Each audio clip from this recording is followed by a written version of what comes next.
आइए आज हम लोग प्रश्नावली 5.2 जो कि समांतर श्रेणी का है, इसके अंतर्गत क्वेश्चन नंबर 3 देख रहे हैं।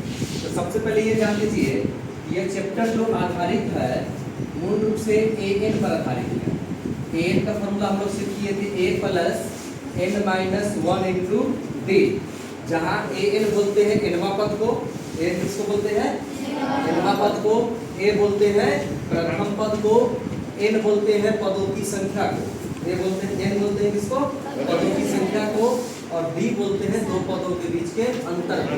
उसको पदांतर भी कहते हैं, सारांतर भी कहते हैं, या कॉमन डिफरेंस कहते हैं। ठीक है, तो इसी पर आधारित क्वेश्चन होगा, जिसमें से आप देख लीजिए कि तीसरा क्वेश्चन कहा है कि निम्नलिखित समांतर श्रेणियों में रिक्त खानों वाले बॉक्स, जो खाली बॉक्स है, खाली बॉक्स के पदों को ज्ञात कीजिए। हम पहला ही क्वेश्चन ले लेते हैं कि पहला क्वेश्चन में कितने पद है, पहले पद गिनिए। तो 1 2 3, तो n का मान कितना हो गया, n का मान कितना हो गया। इसी में देखिए क्या क्या आपको मिल रहा है। जैसे पहला क्वेश्चन अगर हम लेते हैं तो पहला क्वेश्चन में पहला पद हमको मिल गया a = 2, ये पहला पद है ना, ये कितना मिल गया 2।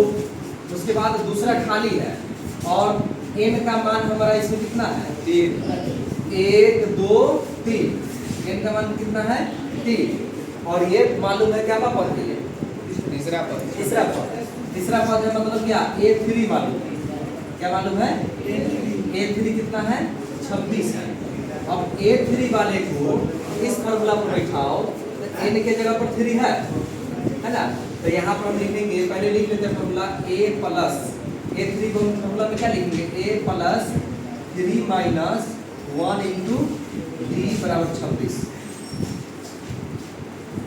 n के जगह पर कितना डाले हैं, तीसरा पद लाना है तो n के जगह पर यहाँ 3 है ना जी, हम क्या डाल दिए 3, यहाँ पर 3 आ गया, 3 - 1 इंटू d मालूम है, नहीं मालूम, d नहीं मालूम है। तब चले a का मान कितना है 2 प्लस 3 में से एक जगह कितना बचेगा 2, d बराबर कितना 26। अब क्या हो गया 2d को यहाँ रहने दीजिए, और 26 में से ये 2 को इस पर ले आएंगे तो माइनस हो जाएगा, इसलिए 2d बराबर कितना हो गया 24, और 2 से हम काट देंगे तो कितना आ जाएगा 12। तो d का मान कितना निकल गया 12। अब d का मान जब निकल ही गया तो किसी भी AP में a और d केवल खाली मालूम रहे तो उसको आगे हम जब जहाँ तक चाहे वहाँ तक बढ़ा सकते हैं, a और d दोनों मालूम रहे तब, क्योंकि जब हम AP की शुरुआत किए थे तो याद होगा कि a और d के सहारे ही हम आगे ले गए थे।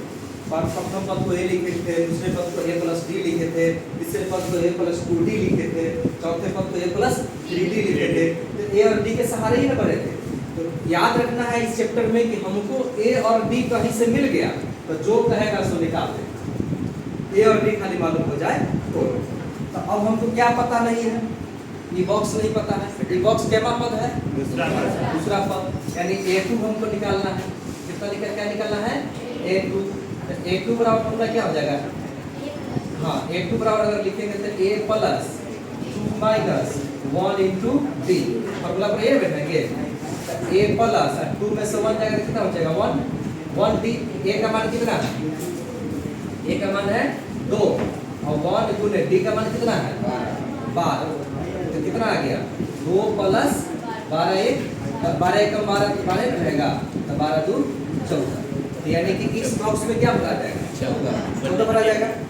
एवं प्रकार से आप इस क्वेश्चन को देखिएगा, हम सब क्वेश्चन के फॉर्मेट यहीं पर तैयार कर देते हैं कि इसमें ये मालूम नहीं है, पहला पद नहीं मालूम है, ये मालूम, और ये इसमें तीसरा पद भी मालूम नहीं है।